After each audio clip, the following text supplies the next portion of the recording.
Loss অ্যাঞ্জেলেসের দাবানলে ক্ষতিগ্রস্ত ও বাস্তুচ্যুত বাসিন্দাদের জন্য বিনামূল্যে খাদ্য সহায়তার হাত বাড়িয়ে দিয়েছে সাধারণ মানুষ।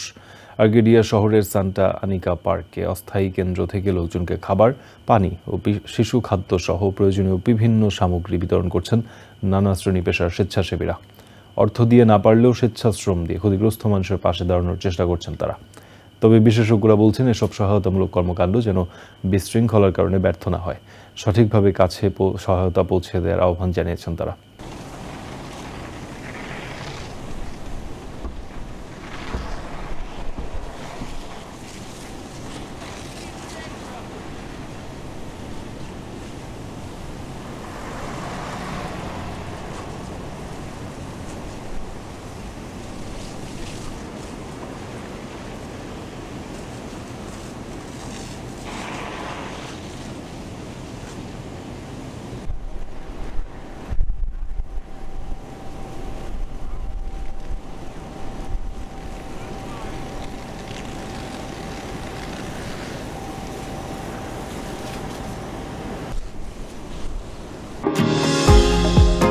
নিউ ইয়র্ক থেকে সম্প্রচারিত TVN 24 টেলিভিশন বিশ্বজুড়ে বাঙালির কণ্ঠস্বর।